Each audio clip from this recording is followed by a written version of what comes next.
한 주간 동안 안녕하셨습니까? 오늘은 이제 누가복음의 마지막 공부인 누가복음 네 번째 강의를 하려고 합니다. 우리는 지난주에 그 누가복음의 특징 네 가지를 살펴봤죠. 먼저는 예수님의 구원의 보편성에 대한 얘기가 있었고요. 두 번째는 예수님의 그 세리와 죄인에 대한 관심.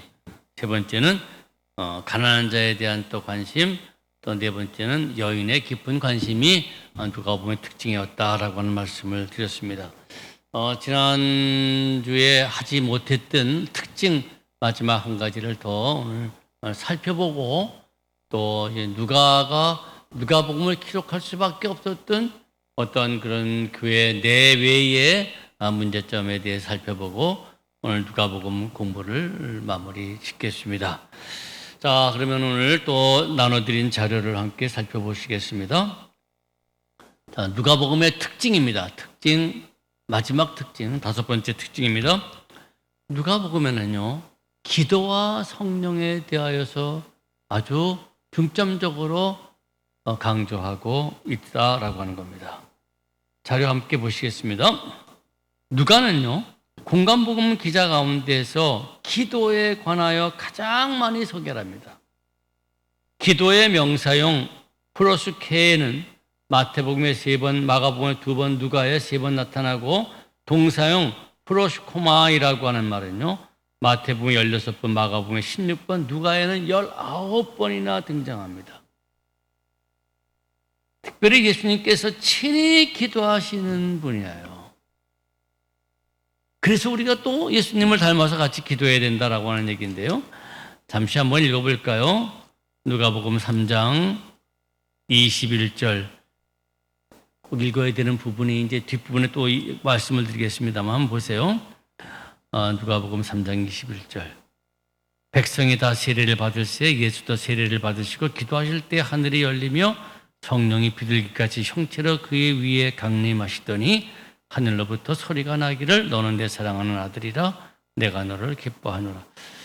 뒷부분에서 좀 읽으면 더 좋겠네요. 해간에 보면은 3장 21절, 5장 15절, 6장 12절, 9장 18절, 28절, 29절, 10장 21절, 11장 1절, 22장 32절, 45절, 41절, 45절, 23장 34절, 46절 등등.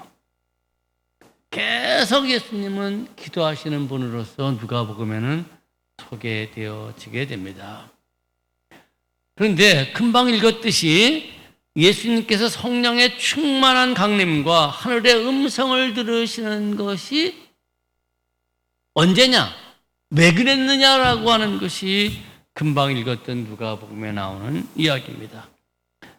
제가 자료에다 말씀을 드렸습니다마는 누가복음 3장 21절부터 22절과 마태복음 3장 13절, 17절, 마가복음 1장 9절부터 11절을 한번 비교해 보시라. 그 얘기예요. 특별한 것은요. 제가 다시 한번 읽겠습니다. 누가복음 3장 21절. 백성이 다 세례를 받을 때 예수도 세례를 받으시고 그 다음에 기도하실 때 하늘이 열리며 성령이 비둘기같이 형체로 그 위에 강림하시더니 하늘로부터 소리가 나기를 너는 내 사랑하는 아들이라 내가 너를 기뻐하노라 하시니라. 즉 성령 받는 것은 그냥 세례 받을 때예요. 다른 복음서에서는 세례 받을 때에 성령도 임하고 하늘의 음성을 들어요. 그러나 누가복음은 그렇지가 않아요. 기도하실 때예요. 바로 기도하실 때라고 하는 것이 누가복음에서 첨가된 강조점이에요. 아주 특별한 것이죠. 또 보실까요? 6장으로 한번 가볼게요. 누가복음 6장 12절부터 보시면요. 예수님께서 12 제자를 선택하시는 내용이에요. 누가복음 6장 12절부터 16절, 요거를 마태복음 10장 1절부터 4절, 마가복음 3장 13절부터 19절, 평행 구절이에요. 한번 비교해 보시라는 얘기죠. 재미있는 것은요. 6장 12절을 읽겠습니다. 이때 예수께서 기도하시러 산에 가서 밤이 새도록 하나님께 기도하시고 밝음에 그 제자들을 부르사 그 중에서 12를 택하여 사도라 칭하였으니 곧 베드로라고도 이름을 주신 시몬과 그의 동생, 그래서 12명의 이름이 나오죠. 그냥 제자도 12명의 제자도 마태복음 10장과 마가복음 3장에서는 그냥 12명을 선택했다라고 되어 있어요. 그러나 누가는 아니에요. 기도하시러 산에 가서 밤이 맞도록 새도록 하나님께 기도하신 다음에 선택하시는 걸로 되어 있어요. 그 12명의 제자 선택도 그냥 아니다는 얘기죠. 굉장히 중요하다라고 하는 그런 이야기예요. 또 9장도 넘어가 보십시다. 누가복음 9장 한번 볼까요? 누가복음 9장 18절 읽겠습니다. 제가 읽겠습니다. 이 얘기는 뭡니까? 다른 복음서 마태복음 16장, 마가복음 8장 보면요. 야, 사람들이 나를 누구라 하느냐? 아, 주는 그리스도십니다. 살아계신 하나님의 아들입니다라고 훌륭한 베드로의 신앙 고백을 했던 내용이죠. 그래서 예수님이 비로소 첫 번째로 당신이 이제 예루살렘에 올라가서 순환받으실 것을 예고했던 내용 아닙니까? 그런데 누가복음은요. 제가 누가복음 9장 18절 읽겠습니다. 예수께서 따로 기도하실 때에 제자들이 주와 함께 있더니 물어 이르시되 무리가 나를 누구라 하느냐 대답하여 이르되 세례 요한이라 하고 더러는 엘리야라 더러는 예수 선지자 중에 한 사람이 살아났다 하더이다. 너희들은 나를 누구라 하느냐? 아, 당신은 하나님의 그리스도이십니다. 그리고 예수님이 순환 예고가 이어집니다. 다른 복음서는요, 평행 구절에는요, 기도하실 때가 아니에요. 근데 누가복음에서는 기도하실 때예요. 적어도 예수님은 순환을 앞두시고 열심히 기도하시고 그 순환을 받아들이시고 제자들에게 세상 사람들은 나를 누구라고 하지만 얘네들이 얘기하는 것처럼 그리스도임에도 불구하고 고난받는 그리스도이심을 나타내게 되죠. 그 다음에 또 재밌죠. 앞서 읽었습니다만 9장 28절부터 보시면은 변화산에 뭐하러 올라가셨는가? 마태복음 17장과 마가복음 9장에는요 그것이 언급이 없어요. 그러나 누가복음에는 누가복음 9장 28절 보면요 이 말씀을 하시는 8일쯤 되어 예수께서 베드로와 요한과 야고보를 데리고 기도하시러 산에 올라가서 기도하실 때의 용모가 변화되고 그 옷이 휘어져 광채가 나더라. 그래요. 예수님의 변화산에서의 변모는 기도하실 때예요. 그리고 기도를 통하여서 모세와 엘리야를 만나 예루살렘에서 별세하실 것을 죽으실 것에 대한 이야기를 함께 나누고 그것을 하나님의 뜻으로 받아들이게 되는 것이죠. 기도라고 하는 것은 그냥 하나님께 뭐 해달라고 하는 것이 아니라 하나님의 뜻이 무엇인지를 받아들이고 깨닫고 받아들이는 것. 그래서 하나님과 내가 일치되어지는 것. 내 뜻대로가 아니라 하나님의 뜻을 내가 받아들이는 것. 그것이 기도인데 바로 변화산에서의 모습도 기도하시는 것이었다라고 하는 이야기입니다. 이와 같이 예수님은 중대한 문제, 그를 기도하심으로 하나하나 해결을 해 나가시죠. 계속 읽겠습니다. 또한 예수께서는 제자들의 기도하실 것을 가르치세요. 특별히 주님의 기도는요, 마태복음에서는 중언부언하는 이방인처럼 기도하지 말라는 차원에서 가르쳐줬지만은 누가는 예수께서 기도하시기를 마쳤을 때 제자들의 요청에 의하여 가르치신 기도예요. 그러니까 이렇게 기도해야 돼. 기도의 하나의 샘플이에요. 뭐예요? 예수님처럼 기도를 이렇게 해야 돼라고 하는 그런 이야기죠. 또 제자들이 기도할 이유에 대하여서는 믿음이 보존되어지고 22장 23절 32절이에요. 또 유혹에 빠지지 않으며 22장 40절이에요. 또 시험에 들지 않고 22장 46절이에요. 장차 재림하는 인자를 맞이하기 위함인 것임을 말씀하세요. 또한 예수께서 자신을 처형하는 사람들을 위하여 기도하셨듯이 제자들도 자신들을 헐뜯는 사람들을 위하여 기도해야 한다라고 6장 23절에서 가르쳐줬던 거죠. 이와 같이 기도에 대한 강조점이 누가복음의 중요한 특징의 하나입니다. 또 하나, 누가는요 기도와 함께 성령에 대하여 깊은 관심을 나타내요. 이제 나중에 이것은 사도행전에 더 많이 나타나는데요. 어쨌든 누가복음에는 많이 나타나요. 전편인, 사도행전의 전편인. 자, 공간복음에서 성령이라고 하는 이 퓨녀마는 영, 심령, 성령, 그 외에 귀신이라고도 번역되어져 있어요. 근데 이 귀신이라고 번역된 것을 제외한 퓨녀마는 마태복음에 14번, 마가복음에 9번, 누가복음에 23회나 나타나요. 마리아의 예수님의 수태는 성령에 임하셨으므로 이루어졌죠. 또 예수께서 세례받으시고 기도하실 때 성령이 강림하시어 하늘의 음성을 듣고 가르치심을 시작하죠. 또 성령의 충만함을 입고 요단강에 돌아오시어 광야에서 40일 동안 성령에 이끌려 마귀에게 시험을 받으시고요. 이후 성령의 능력으로 갈릴리에 돌아오셨으며 성령의 능력으로 복음 사역을 수행하세요. 그러므로 말입니다. 예수님의 잉태부터 수태로부터 공생의 전체가 성령에 의하여서 이루어진 하나님의 거룩한 역사임을 강조하게 되죠.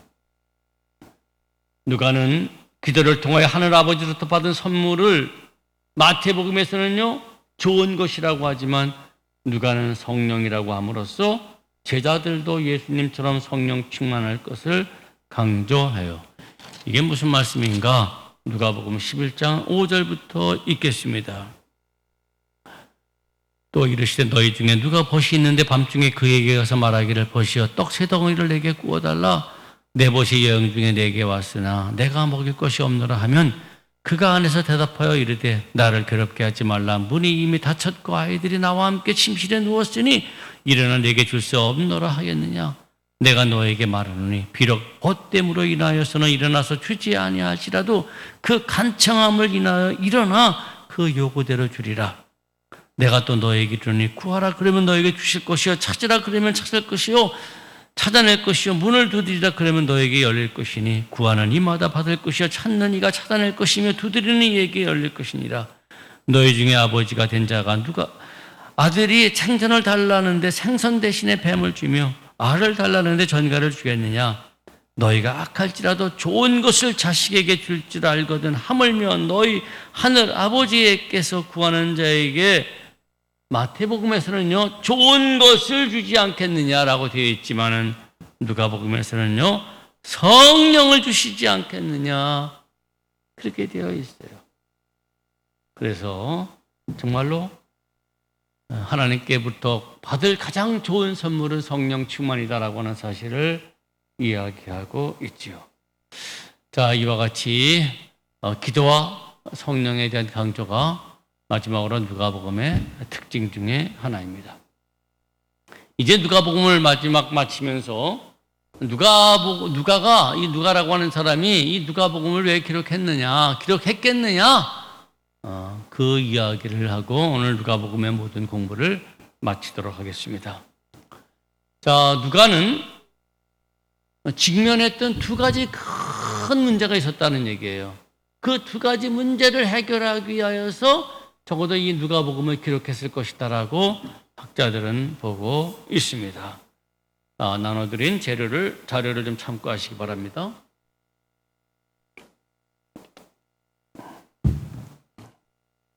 계속 읽어나가겠습니다. 누가복음이 기록될 것으로 추정되는 80년, 주후 80년, 90년경에 교회에 내적으로 외적으로 직면한 두 가지 문제가 있었다는 얘기예요. 먼저 내부적으로는요. 임박한 종말이 지연되는 현실에서 발생한 신앙적 종료예요. 금방 올 줄 알았던 종말이 자꾸 오질 않아요. 그럴 때 신앙적 동요가 일어나는 이 문제가 있고요.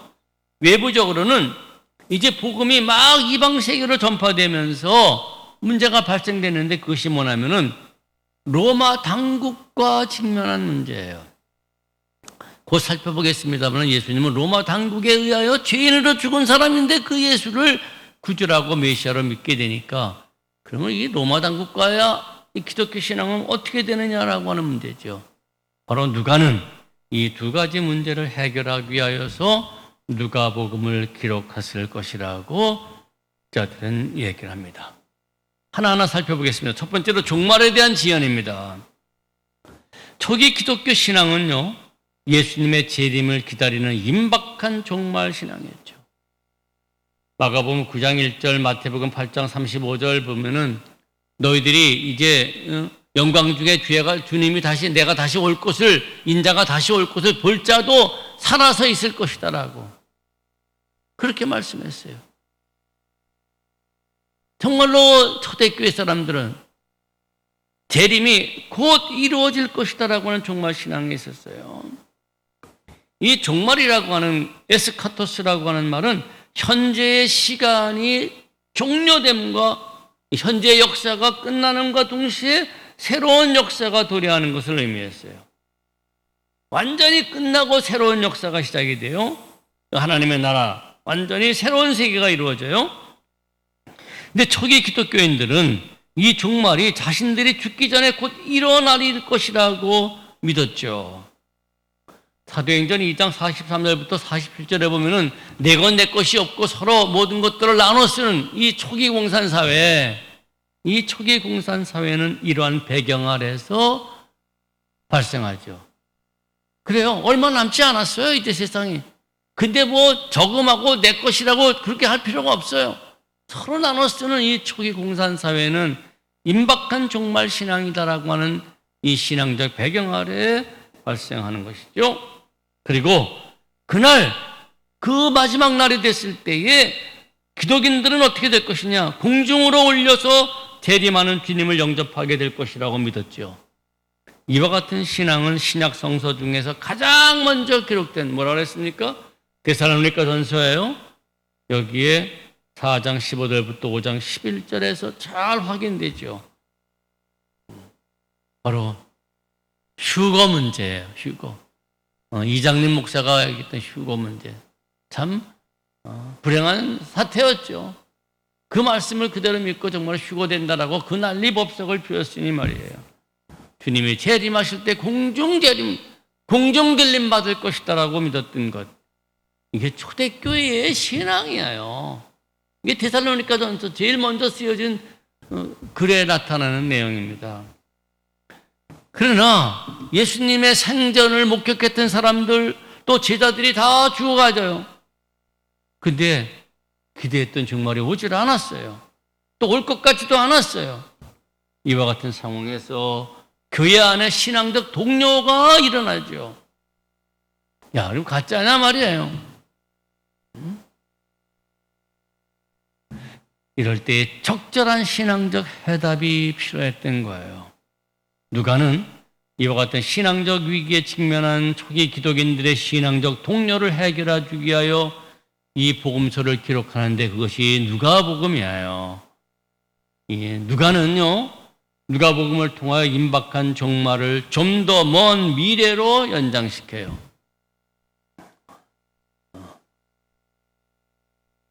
기차표를 샀는데 곧 떠날 줄 알았는데 안 떠나는 거예요. 또 기다리고 그 차가 오질 않아요. 조금 더 기다리고 좀 더 기다리라고. 즉 임박한 종말을 좀 더 먼 미래로 미루지요. 연장시키죠. 그래서 이제 누가복음에는요, 구원 역사를 세 시대로 구분되어져요. 이거를 이제 우리가 한스 컨첼만이라고 하는 학자가 주장하는 것인데, 구원 역사가 세 시대로 누가복음에는 구분되었다라고 하는 얘기인데, 세 시대는 뭐냐? 구약의 시대, 그다음에 신약의 시대, 그다음에 교회의 시대, 이 세 개의 시대로 구분했다. 한스 컨첼만의 주장을 간략하게 말씀을 드리겠습니다. 첫 번째는 구약의 시대, 즉 이스라엘 시대예요. 이때는 율법과 예언자들이 구원을 예고했던 시대죠. 이 시대는 예수님의 오심을 예고하는 세례 요한을 마지막으로 예언자가 끝나요. 앞서 누가복음 16장 16절 읽었습니다. 율법과 예언자의 시대는 세례 요한으로서 끝났다. 이때까지예요. 세례 요한의 시대로 끝나요. 이게 구약의 시대예요. 이스라엘의 시대예요. 두 번째 시대는 예수님의 시대예요. 즉 신약의 시대예요. 예수 시대로 구원이 시작되는 시대예요. 구원이 시작되어지는 시대예요. 이 시대는 예수님의 나사렛 설교로부터 시작해서 예수님의 승천으로 마감이 되는 거예요. 예수 부활부터 승천까지의 40일은 이 예수의 시대를 마무리하고 새로운 시대, 즉 교회의 시대를 준비하는 기간이에요. 이게 무슨 말씀입니까? 사도행전 1장 3절에 보면 예수님께서 승천하시기까지 얼마 동안 제자들과 함께 있습니까? 40일이죠. 바로 요 40일이 예수의 시대를 마감하고 교회의 시대를 오는, 그 준비하는 그 기간이다라고 얘기를 하는 거예요. 자, 이제 세 번째 시대가 교회의 시대예요. 지금 이제 이 교회의 시대는 우리의 시대예요. 이 교회의 시대인데, 그리고 마감되지 않고 진행형의 시대예요. 이 교회의 시대로 예수께서 예루살렘에서 이룩하신 구원이 온 세계로 확산되는 시대예요. 이 시대는 12사도들에게 성령이 임한 오순절 날부터 예수께서 종말에 재림하실 때까지 계속될 것이에요. 현재를 포함하고 있어요. 우리 사도행전 1장 11절 한번 볼까요? 재밌어요. 제가 사도행전 1장 11절 보면은요, 이르되 갈릴리 사람들아 어찌하여 서서 하늘을 쳐다보느냐? 너희 가운데서 하늘로 올려가신 이 예수는 하늘로 가심을 본 그대로 오시리라 하였느니라. 그때까지, 그때까지가 바로 교회의 시대예요. 사도행전 전체는 다름 아니라 복음 전파의 경로를 서술하고 있죠. 즉 교회의 시대가 어떻게 흘러갈 것이냐에 대한 얘기인데요. 자, 사도행전 1장 6절부터 좀 읽어볼까요? 제가 읽겠습니다. 사도행전 공부할 때 또 말씀을 드리겠습니다만 1장 6절부터 그들이 모였을 때 예수께 여짜와 이르되 주께서 이스라엘 나라를 회복하심이 이때니까 하니, 즉 이 얘기는 말입니다. 이제 정말 새로운 시대를 이룰 때가 지금입니까? 예수께서 이르시되 때와 시기는 아버지께서 자기의 권한에 두셨더니 너희가 알 바 아니요 오직 성령이 너희에게 임하시면 너희가 권능을 받고 예루살렘과 온 유대와 사마리아와 땅끝까지 이르러 내 증인이 되리라 하시니라. 지금 복음 전파가 예루살렘이 중심이 된다 그랬죠? 온 유대 사마리아와 땅끝까지, 이게 교회의 시대예요. 지금이 교회의 시대예요. 땅끝까지 전파되어지는 시대죠. 자, 계속되겠습니다. 종말은, 이 재림은요, 종말은 예수님이 재림하는 때예요. 종말은 시간의 중단이에요. 현 역사의 끝이에요. 그렇기 때문에 시대 구분에 포함되지는 않아요. 누가가 복음서와 사도행전을 기록할 시대의 기독인들도 대부분이 이 종말이 임박한 줄로 알았죠. 방금 읽었던 거예요. 아, 이때입니까? 이때입니까? 그런 얘기죠. 누가복음 19장 11절도 한번 읽어볼게요. 누가복음 19장 11절 보시면요, 그들이 이 말씀을 듣고 있을 때 비유에 대하여 말씀하시니 이는 자기가 예루살렘에 가까이 오셨고 그들이 하나님 나라가 당장에 나타날 줄로 생각함이더라. 그래요. 예루살렘 사람들이 그렇게 생각했어요. 야, 그분이 예루살렘에 온다는 얘기는, 들어오시는 것은 이제 이스라엘이 완전히 다시금 회복될 종말이 올 것이라고 믿었던 것이죠. 그게 그 종말의 시대가, 종말의 신앙이, 그게 예수님의 시대의 사람들의 얘기고 초대교회의 신앙이었어요. 그런데 종말이 지연되어 신앙의 동료가 일어났을 때에 누가는요, 이 종말을 좀 더 먼 미래로 미루면서 기독인들의 관심을 자꾸 언제 되느냐 하늘만 쳐다볼 것이 아니라 지금 여기서 이 땅과 현재에 돌리게 됩니다. Here and now. 하늘만 쳐다보고 있지 마라. 지금 해야 될 것이 있어. 여기서 해야 될 것이 있어. 라고 하는데 관심을 돌리게 됩니다. 즉 종말이 오기까지 먼저 이 땅에서 해야 할 일에 관심을 갖도록 하는 것이죠. 그 일은 뭡니까? 예수님을 따라 우선 복음이 이 땅에서 전파되어야 함을 강조한 거예요. 이 일을 위하여 누가는 자신의 복음서의 기초자료인 마가에 나타난 임박한 종말을 수정해버려요. 자, 어떻게 수정됐는가 한번 볼까요? 누가는 마가복음 1장 14절부터 15절을 인용한 누가복음 4장 14절에서 예수께서 성령의 능력으로 갈릴리에 돌아가시니로만 기록했을 뿐 때가 찼고 하나님 나라가 가까이 왔다라고 하는 말씀을 생략해요. 금방 오는 것이 아니다는 얘기예요. 또 마가복음 13장 21절을 인용한 누가복음 21장 8절에서 이 마가복음 13장 21절이 뭐냐면 그리스도가 여기 있다 저기 있다 뭐 그런 얘기죠. 그걸 인용한 누가복음 21장 8절에서 미혹을 받지 않도록 주의하라.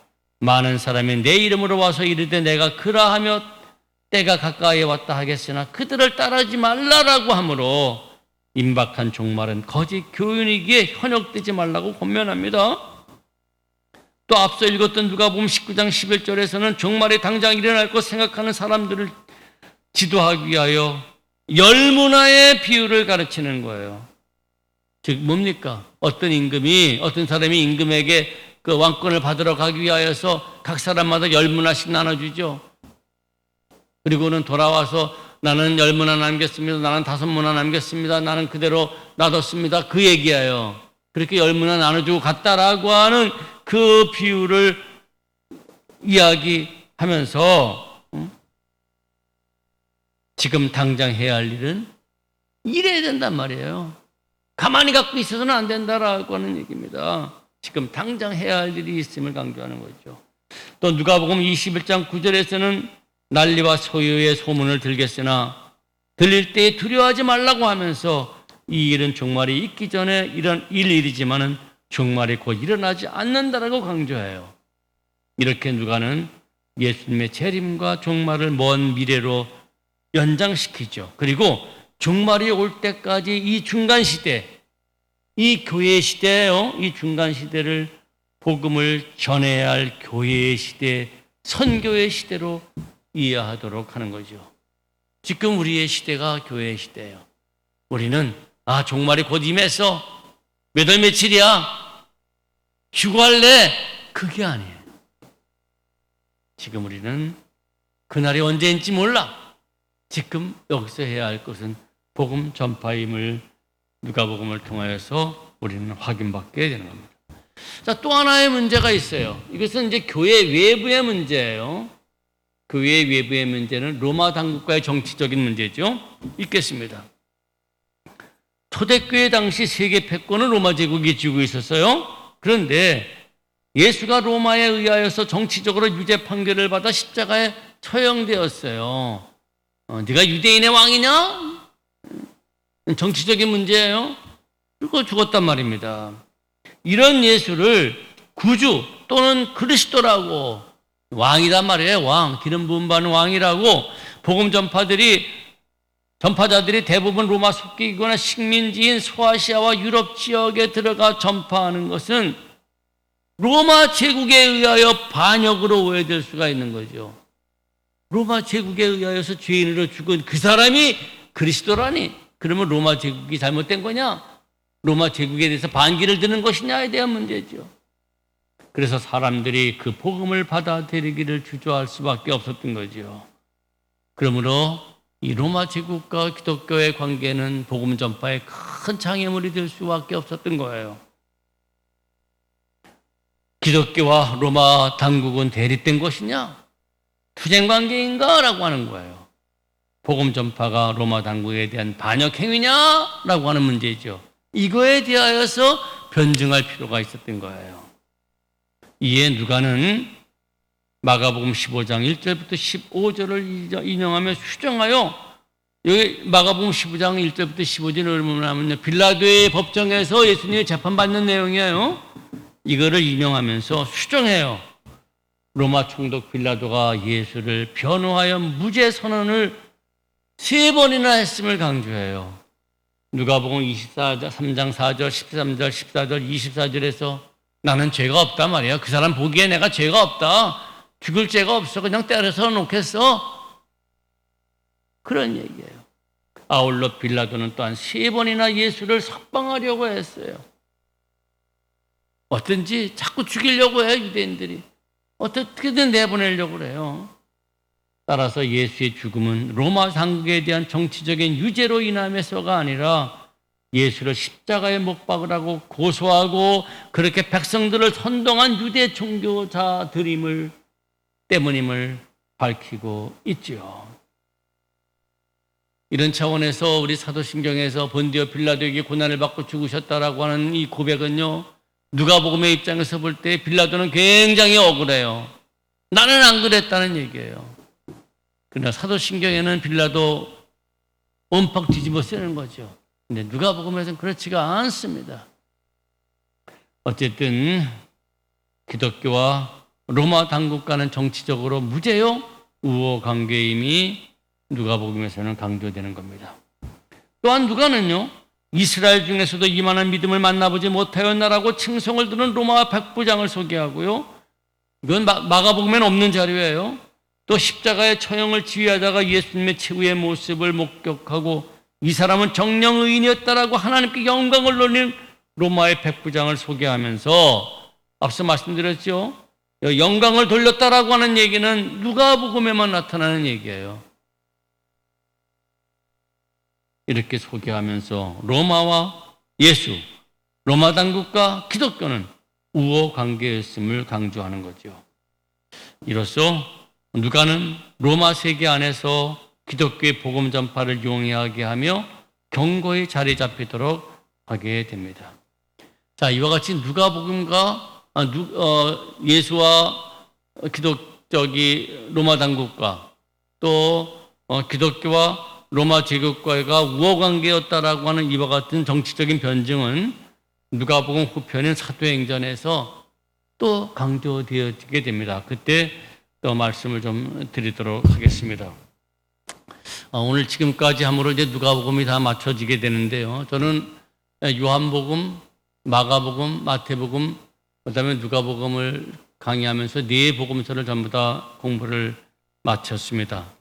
우리 베델 교재에는요, 이제 사과에서는 곡해에 대한 대변자 예수, 5과의 선생이신 예수, 6과의 구세주 예수, 7과의 어둠 속에 비친 빛, 8과의 빈무덤, 이렇게 앞으로 5과가 더 복음서에 대한 공부가 나오게 됩니다. 그리고 이제 9과에 가서 주님이신 그리스도라고 해서 사도행전 공부를 하게 되는데요. 이제 앞으로 이 5과에 대하여서는 그냥 교재 공부를 해나가겠습니다. 근데 제가 오늘 이제 꼭 마지막 말씀을, 복음서를 마감하면서 말씀을 드리고 싶은 것은 뭐냐면은, 우리가 복음서를 공부할 때는, 이제 이런 차원에서 사실 우리 베델 교재에 대한 아쉬움을 좀 갖고 있습니다. 이 복음서에 대한 공부는 그 복음서의 저자가 이 복음서를 통하여서 무엇을 왜 이야기를 하려고 했느냐라고 하는 것을 공부를 해야 합니다.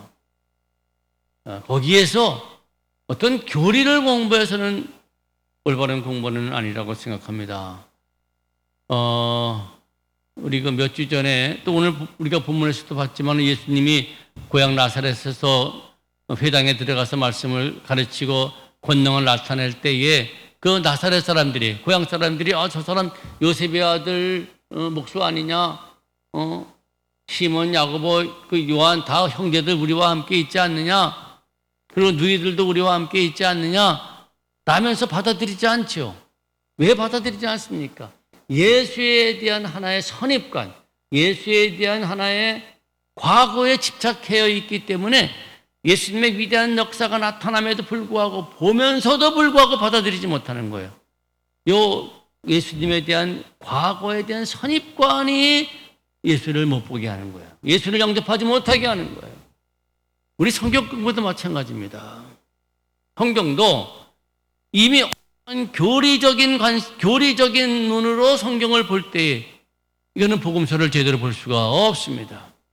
우리가 빨간 안경을, 색안경을 끼면 모두가 다 빨간색으로 보이듯이 적어도 복음서를 공부하는 것은 어떠한 교리 공부를 하는 것이 아니라 어떠한 거기서 이미 교리적인 눈을 가지고 그것을 찾으려고 하는 것이 아니라 각 복음서의 저자가 왜 이렇게 예수님을 소개했는지, 왜 이 복음서를 썼는지, 여기서 무엇을 나타내려고 했는지에 대한 공부가 선행되어져야지만 바른 공부다라고 하는 말씀입니다. 네 복음서를 오늘까지 이렇게 하면서 제가 강조하고 싶었던 것이 바로 그겁니다. 각 복음서, 왜 네 복음서가 있습니까? 그 각 복음서의 저자들이 무엇을 이야기하려고 했는가에 대하여서 여러분들의 설명을 드리기 위해서 지금까지 공부를 했습니다. 이 공부를 마감하면서 그럼 앞으로 네 복음서에 대한 공부를 그런 차원에서 한번 다시금 찬찬히 읽으시면서 해 주기를 바랍니다. 그리고 다음 주부터는 이제 교재 사과 공부를 시작하도록 하겠습니다. 모든 공부 마치겠습니다. 감사합니다.